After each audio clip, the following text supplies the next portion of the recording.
Hello ஹாய்ங்க. இன்றைக்கி என்னம்மா video பார்க்க போகிறோம் அப்படின்னு பார்த்தா, என்னோடய சொந்த கதை தான். ஒரு ஒரு 3 வருஷத்துக்கு முன்னாடி நாங்கள் மளிகை கடை வச்சுருந்தோம். அப்போ தான் புதுசாக ஸ்டார்ட் பண்ணுறோம். அப்போ நம்ம ஏரியாக்குள்ளே, நம்ம பிறந்து வளர்ந்த ஏரியாக்குள்ளே ஒரு கடை வைக்க போகிறோம் அப்படின்னா, நம்ம என்ன பண்ணுவோம், அந்த ஏரியாவில் யாராவது தெரிஞ்சவங்க மூலிமா நம்ம அந்த கடையை ஓப்பன் பண்ணுவோம். அப்படிங்கிறப்ப அப்படி தான் ஒருத்தவங்க தெரிஞ்சவங்க மூலிமா நாங்கள் கடை ஓப்பன் பண்ணோம். பண்ணையில் அவர் வராரு. நாங்கள் கடை திறக்கும்போது ஓப்பன் பண்ணும்போது அவங்க வராங்க. அப்போ எங்கள் வீட்டில் இருக்க எல்லோரும் சொல்கிறாங்க, இந்த மாதிரிப்பா புதுசாக கடை ஓப்பன் பண்ணுறோம், செத்த வந்து உங்கள் கையால் திறந்து வைங்க அப்படின்னு சொல்லிவிட்டு எங்கள் அம்மா அப்பாவும் சொல்லிட்டு, அப்பா கையில் 10 ரூபா காசு கொடுக்குறாரு. அந்த 10 ரூபா கொடுத்து தான் அவர் அந்த பொருளே வாங்குறாரு. வாங்கிட்டு என்ன சொல்லிவிட்டாரு போய் எல்லாத்துட்டையும், நான் தான் கடை வச்சு கொடுத்தேன் இவங்களுக்கு, பாருங்கள் எப்படி வச்சு கொடுத்துருக்கேன், நல்லா ஓடுது பாருங்கள் கடை, என் கைராசி அப்படின்னு சொல்லவும், நான் அந்த விஷயம் எனக்கு தெரியாது. சரின்ட்டு ஒரு 2-3 நாள் கழித்து அவங்க ஒய்ஃப் வந்து ஒரே சண்டை, ரோட்டில் சண்டை போட்டு அடி வெளுன்னு வெளுக்கிறாங்க அவரை போட்டு ரோட்டில் விட்டு. என்னடா இவர் போய் அடிக்கிறாரு அப்படின்னு சொல்லிட்டு ஒரு மாதிரி சங்கடமாக போயிடுச்சு எனக்கு.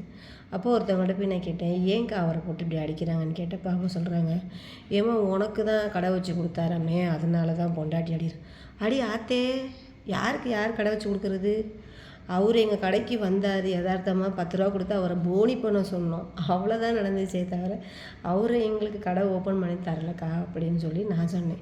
இல்லைம்மா அந்த ஆள் அப்படித்தாம்மா சொல்லிக்கிட்டு இருக்காரு ஏரியாவுக்குள்ளே. அப்படியா அப்படின்னு நேராக நான் அவங்க வீட்டுக்காரன் மட்டும் போய் கேட்டேன், எதுக்கு நீங்கள் அந்த அண்ணனை அடிச்சிங்க? 10 ரூபா வீட்டுக்கு செலவு பண்ண துப்புல நாய், எதுக்கு உனக்கு கடை வச்சு கொடுத்தாங்க அப்படின்னு கேட்டாங்க. அதுக்கு நான் திருப்பி கேட்டேன், உங்கள் வீட்டுக்காருக்கு என்ன வருமானம் வருதுன்னு நான் திருப்பி கேட்டேன். அப்போ அவங்க சொன்னாங்க, ஒரு வருமானமும் வரலையே, வேலை ஒன்றுக்கு போகல, சும்மா தான் உட்காந்துட்டு திரியிறான், அவன் சும்மா தானே உட்காந்து திரியிறாரு, எனக்கு எப்படி கடை வச்சு கொடுத்துருப்பாரு, அதை நீங்கள் யோசிச்சு பார்த்தீங்களா? இல்லை அப்படி தான் பேசிக்கிட்டேங்க. ஏங்க உலகம் 1000 பேசுங்க. உங்கள் வீட்டுக்காரர் ரோட்டில் நடந்தவரை எங்கள் அப்பா தான் கூப்பிட்டு, இந்த பொருளை வாங்குப்பா, உன் கைராசிப்படி வாங்குப்பா, கடை நல்லா ஓடுன்னு சொன்னாங்க.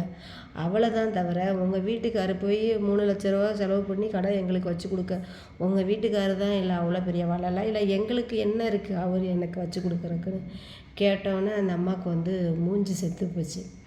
அப்போ தான் நான் புரிஞ்சுக்கிட்டேன், பெரியவங்க வந்து எந்த பழமொழியும் சும்மா சொல்ல மாட்டாங்க, வாயை மூடினாலும் ஊர் வாயை மூட முடியாது அப்படின்னு.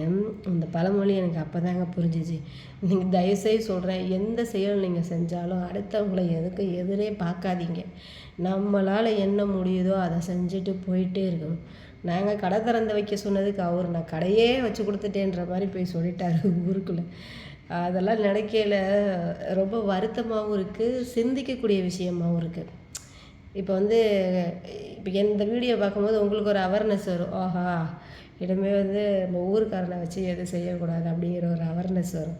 நம்ம விளையாட்டாக செய்ய போகிற சில காரியங்களால் தாங்க விபரீதங்கள் நடக்குது. அதனால் எந்த செயல் செஞ்சாலும் நம்ம கரெக்டாக தெளிவாக புரிஞ்சு செஞ்சால் யாருக்கும் எந்த பிரச்சனையும் இல்லை. என்ன மக்களே, இந்த வீடியோ பிடிச்சா கமெண்ட் பண்ணுங்கள்.